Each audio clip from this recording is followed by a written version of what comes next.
Hey everybody, this is Grace. In this video, I'm going to talk about Vivian again. I have one video I made about her. This is more of what is an issue for her. It has been for a long while.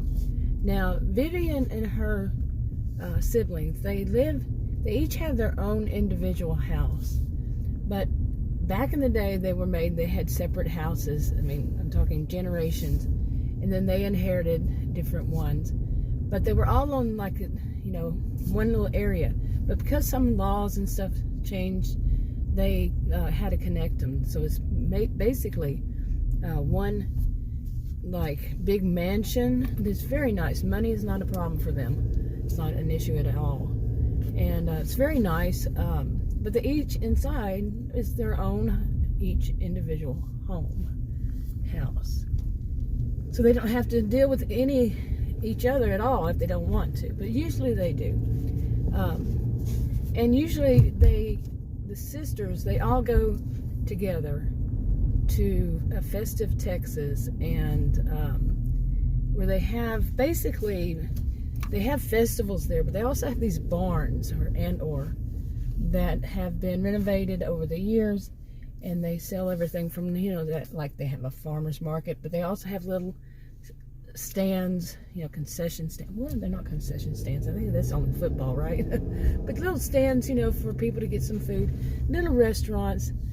Some are enclosed, some are open, and depending on the weather, they'll be open or not. But usually the ones that are closed in, they will be open year round, and the others, like I said, depends on the weather. Okay, pardon the blinker. But as it is, if once a week, like I said, the females, they usually go shopping there, and they make a whole day of it. And they have some food while they're there, and go shopping for their own homes. And some connected in the middle. They usually cook for the whole, whoever cooks, they cook for the whole family usually. And so when they go there, what has become a problem for Vivian, and it had become this before, let's say before 2020, I'll leave out certain words, she had started to get these feelings that she was being followed, that somebody was watching her, and it was quite disturbing to her. She and her sisters, they usually went to wherever they wanted alone. Once they got there, they, whatever they were going to go look for, sometimes they were right with one another, sometimes not. Just depending on what they wanted to do that day. And often she went off by herself, with all these barns and everything. And we're talking very big, huge barns. Oh boy, what's this? Ew. But, oops. Okay, anyway, where was I? But basically, she kept getting these weird feelings that she was being followed. And even one time, something really odd happened that, she kind of blew off. But you know how you go to get your coffee and then they take your name and you can go sit down. Well, her sister, one of her sisters came up and she went out. They had a little conversation about something, and she went back in to get her coffee and it was gone. Okay, they said that, you must have picked it up, and she said, I didn't. So, little things would happen like that. And then they started getting more and more little things happening. And she started to get quite, she said, I'm not going to be paranoid about this, but it was just so strange. Things kept happening, and, overall. Okay, and at some point she started, to think that she really needed to start reporting all this. And she reported she reported all of them together, what had already happened, and to the police. And then whenever anything odd would happen, she would report those to the police. And nothing was ever done about it. They would just take her, take what she said happened, write it down, and that was that. And she would never hear anything about it. What are they going to do? Any of that. She just said, we're looking, they would just say, we're looking into it. Okay.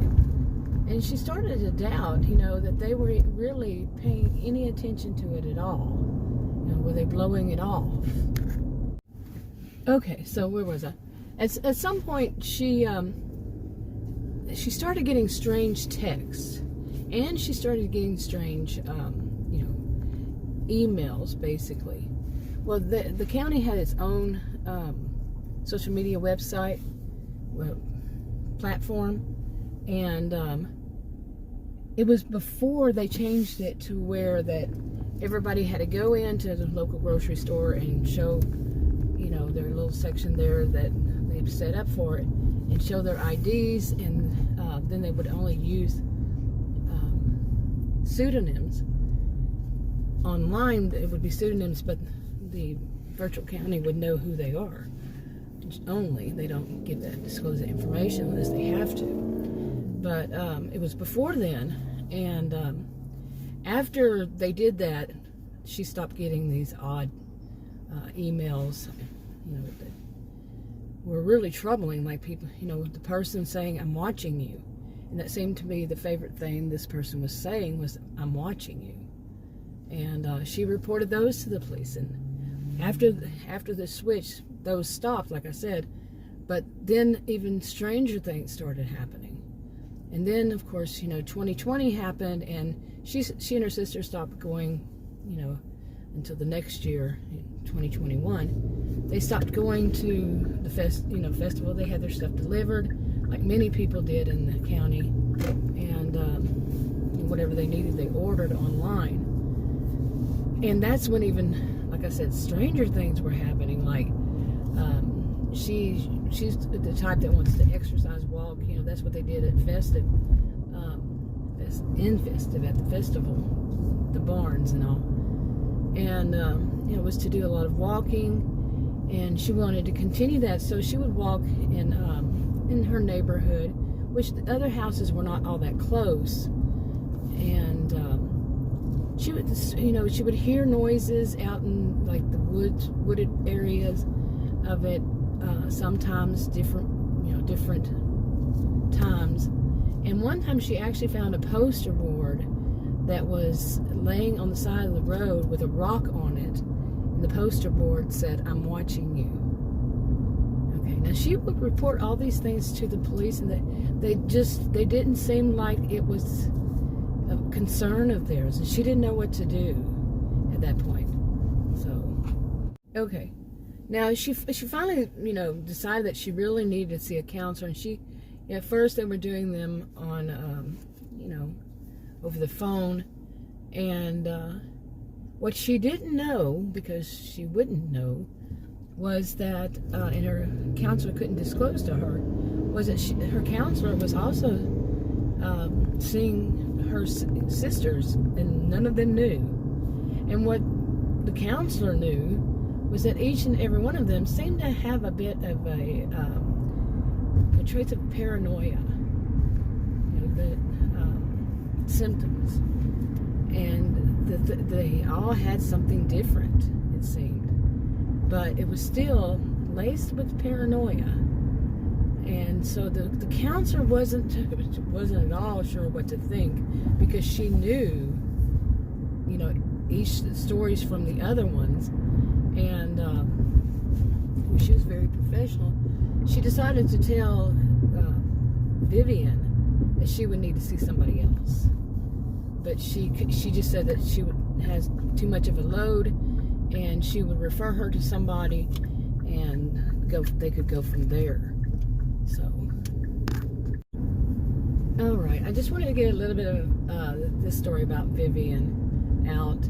Now, these are hypothetical fictional stories. It's part of a series. They're all hypothetical fictional stories, and copyrighted to me.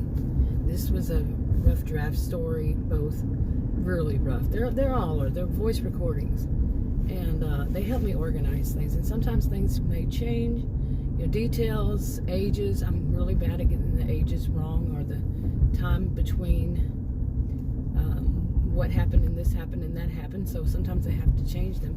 But it's good to listen to my own voice and recording, although they're not that great, to remind me. I've been doing it for years, and when I go back, some of the details I've made in videos I hadn't written down, so it's always good. But anyway, I hope this isn't shaking it. My new cell phone camera has a stabilizer, and it seems to work. Anyway, I'll wrap this one up. I'll talk to you on another video. Bye.